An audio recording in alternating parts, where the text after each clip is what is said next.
Welcome students, welcome to our new section Reciprocating Air Compressor Part 8. Today we will be discussing some numericals regarding reciprocating air compressor. Before that we will take a quick review of the formula which we were derived in our previous lectures. Now the first three formula in the given slide represents the formulas for calculating the work done in case of isentropic compression. The fourth and the fifth formulas in the given slide represents the formula for calculating the work done in case of polytropic compression. The last formula represents the formula for isothermal compression. Now, in this slide, the first formula represents how to calculate the shaft volume.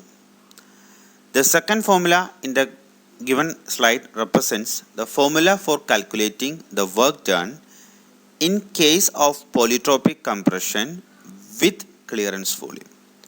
When you compare the formula for polytropic compression without clearance volume, you can see the difference.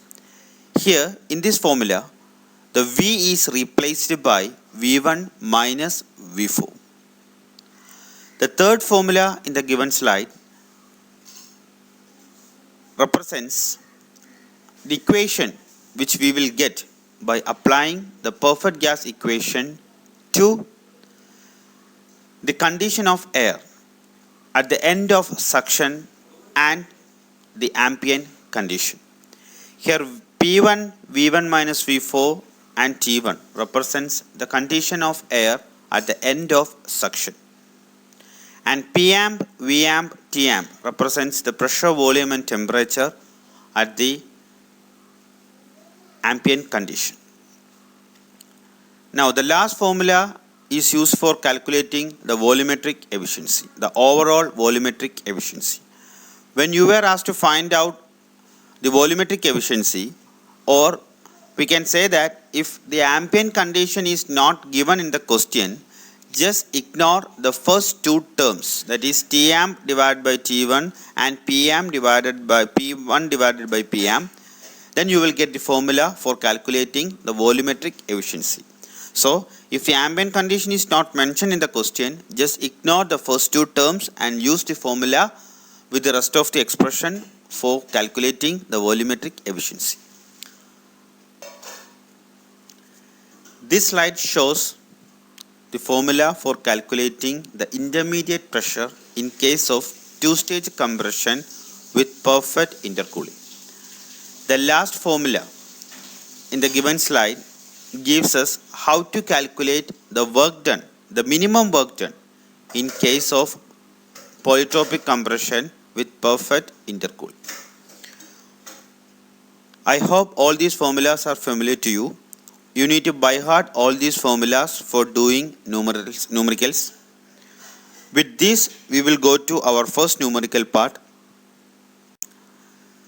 This question was asked in KTU in 2018 for 5 marks. We will start first with this simple question. First, we will read the question.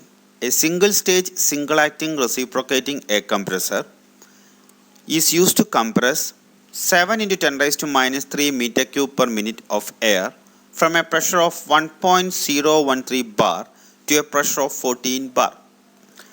The polytropic index is given. It is clear that this is nothing but the polytropic compression, and the mechanical efficiency is given as 82%, and we were asked to find out the volumetric efficiency and the power required to drive the compressor. Power required to drive the compressor means nothing but the shaft power. So we were asked to find out the volumetric efficiency and the shaft power. And it is given in the question that the clearance volume is 3% of the shaft volume.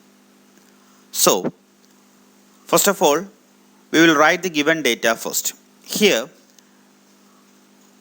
just note the question that the ambient condition is not mentioned. So we have to take the volume and the pressure as the pressure and volume at the end of suction or the beginning of compression. So, the pressure 1.013 bar is nothing but the pressure at the end of suction.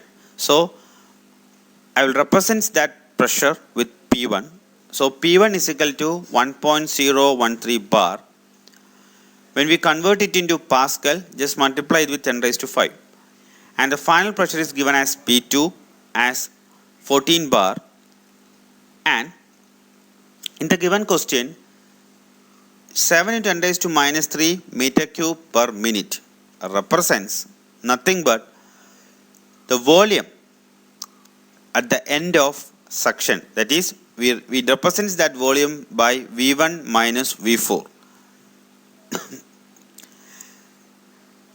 Just go through our lectures for the clear understanding the concept. Just go through our part 3 regarding reciprocating a compressor for understanding the concept regarding the clearance volume. If you have any doubt, okay. Then N represents the polytropic index and the mechanical efficiency is given by 0.82 percentage, and the clearance volume is given the question as 3 divided by 100. Now,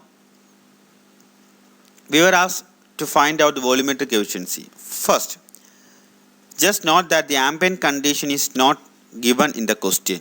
So, you know the formula for calculating the volumetric efficiency ignoring the ambient and the suction terms. So, the formula will become 1 plus C minus C into P2 divided by P1, the whole raised to 1 by N. You know that the C is nothing but the clearance ratio. It is given by Vc divided by Vs. Vc is already given as 3 divided by 100 of Vs. So, Vs and Vs get cancelled. So, you will get the value of C as 3 divided by 100. Just substitute the value of Vc in the given question, then you will get the C as 3 divided by 100. You can substitute C as 3 divided by 100, and you know the value for P2 and P1. Just go through the previous part. So, from the previous slide, you can see the value for P2 and P1. When you substitute in this equation, you will get the formula for the volumetric efficiency. Now, then you are asked to find out the shaft to power. You know the formula for calculating the mechanical efficiency. The mechanical efficiency is nothing but the ratio between the indicated power and the shaft to power. You know the formula for calculating the work done in case of polytropic compression with clearance volume. Just substitute that formula. Here,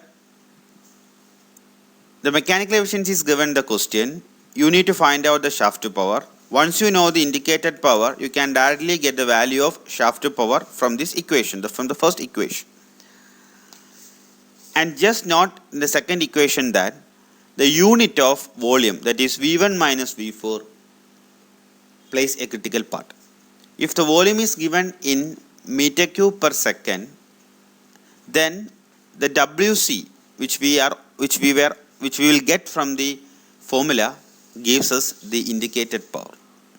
If the unit of V1 minus V4 is in meter cube per second, then the value of WC, that is work done, gives us the value for the indicated power directly. But in this question, the value of V1 minus V4 is given in meter cube per minute. So just divide it with 60 to convert it into meter cube per second. After converting it into meter cube per second, just substitute that value in the second equation. All other values are given in the question. So you will directly get the value of Vc, which is nothing but the indicated power. Once you get the indicated power, you just substitute in this equation. You will get the shaft power as 52.033 watt. So, in this video, we will just discuss the basic equations which we were required for doing numericals. In the upcoming videos, we will do more and more tougher question. Today, we will end this video with this simple question. Here, I just want you to memorize all the formulas for doing the rest of our numericals in the upcoming videos. So thank you for watching.